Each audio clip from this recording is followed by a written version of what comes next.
Hey everybody, this is a demonstration of how to take a Schoology quiz, not really teaching you how to do a lot of this math, but more how to take the quiz. I'll go through it quickly though. So here we are in Schoology. I've created a alter ego, so this is me being a student. I made an email address and signed in. So if I go to the folder and we're going to do this practice quiz, so there it is. And I have to go to the actual quiz. Alright, so if I read the directions, this is a quiz that will help you understand how to take quizzes. Alright, there's not going to be much mystery in the answers because you'll have seen them here, but you should sort of get used to answering it and see if you can type in accurately. Alright, here's question number 1. This is out of the functions unit. Select the choice that most accurately gives the domain of this function. Alright, so in a function you really are asking what are the allowed x's. Can I put in any x in the universe? Do I ever get a square root with a negative sign? Square roots of 0, okay. Do I ever get a 0 in the denominator? And that's the issue here. We would not want to plug in -5 because that will give us a 0. I can plug in any number, so all real numbers except -5. Pretty straightforward. Alright, question number 2, this is on functions and combining functions, so composite functions. When you get something like this, f of g of -4, block out the f. What is g of -4? When I plug in a negative and I square it, multiplying it by itself gives me a positive 16. Take away 2 is 14. Then I go over here and I do f of 14. So 2 times 14 is 28, plus 7 is 35. All right. Here's one that is factoring. Okay, when you solve by factoring, you should know you're factoring. Here's the actual problem, just to take you through how to do this and to give you a little bit of practice in seeing that. Here's the problem in my scratch work. You could do it by guess and check, but you'd have lots of options to go through. If we use the box method, you write the first term and the last term, you multiply. In this case, we get -120. Because this sign here is a negative, we're looking for factors of 120 that subtract to make this number 119. So we hit pay dirt right off the bat. 1 and 120 subtract to make 119.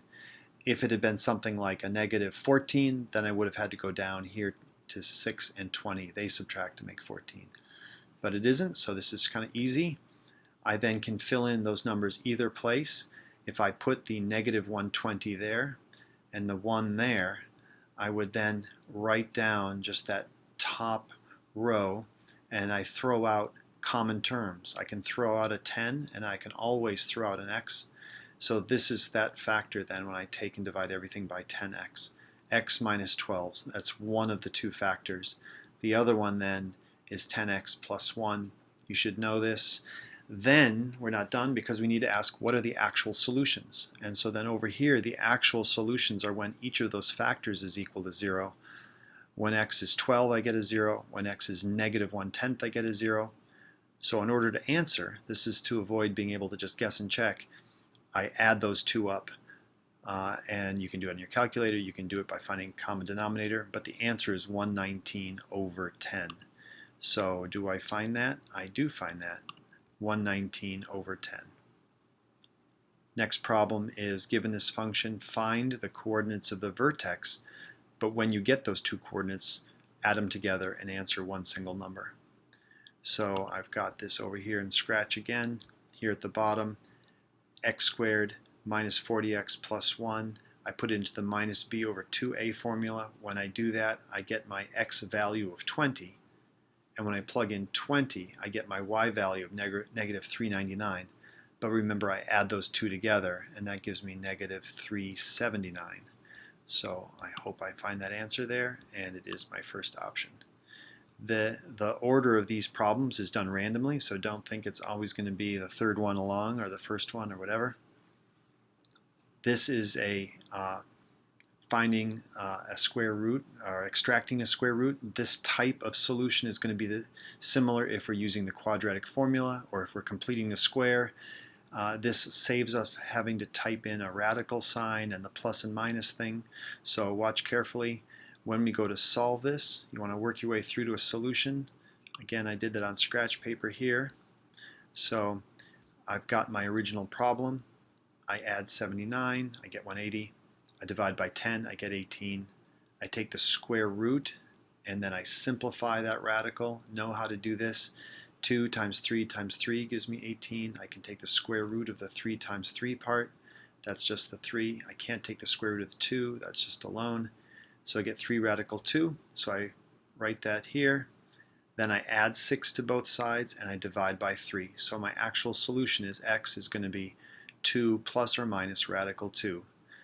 There's an invisible 1 in there, so the answer I type into the Schoology quiz will be 2, 1, 2.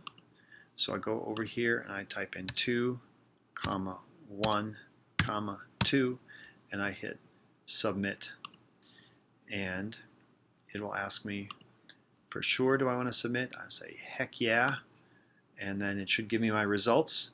And looks like, oh my goodness, could I have a perfect quiz? No typos, no errors. There you go. Good luck.